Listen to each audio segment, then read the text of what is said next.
پرویز مشرف بھی میں نے سنا ہے کہ ڈرنک کرتے تھے. آپ نے ویڈیو نہیں دیکھی سر پہ رکھ کے وہ اتنا اچھا ڈانس کرتے تھے؟ میں پتہ کیوں نہیں کہنا چاہتا, میں بتاؤں کیوں نہیں کہنا چاہتے, کیونکہ آپ نے ان کی ایک انویٹیشن کو نگیٹ کیا تھا, یاد آیا؟ صرف یہ نہیں ہے, نہیں, میں نے تو ہمیشہ پرویز مشرف جو تھے اس زمانے میں میں سیاستدان نہیں تھا, ان کے بارے میں میں نے ہمیشہ ایک بات کی ہے کہ وہ ایک بڑی ہی وارم پرسنالٹی تھی. He had a lot of warmth inside. ہاں, تو لیکن اس کے علاوہ ان کا جو ڈکٹیٹوریل رول تھا اس کے ساتھ میں بالکل نہیں ایگری کرتا.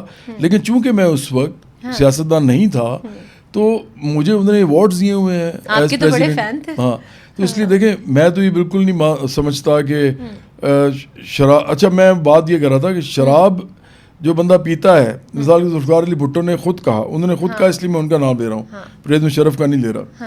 انہوں نے کہا کہ میں شراب پیتا ہوں تو پھر کیا ہوا, خون تو نہیں پیتا, اگر تھوڑی سی پیتا ہوں تو کیا فرق پڑتا ہے, خون تو نہیں پیتا اور وغیرہ وغیرہ وغیرہ. ٹھیک ہے, تو اگر ذوالفقار علی بھٹو شراب پیتے پکڑے جائیں تو کون ان کو کہے گا کہ آپ منافق ہیں یا آپ غلط کر رہے ہیں. اگر خلیل الرحمان ایسی کوئی حرکت کرتا پکڑا جائے جس کے بارے میں وہ یہ کہتا ہے وہ جی دنیا ایسی ہو گئی ہے ویسی ہو گئی, اخلاقیات کے لیکچر دیتا ہے, وہ گھٹیا آدمی. آپ اپنی حرکتیں دیکھو پہلے, آپ پھر اپنے منہ سے بات کیوں نکالو. اتنے منافق لوگ ہیں یہ, اور ان میں سب سے بڑے منافق جو ہے وہ عمران خان ہے.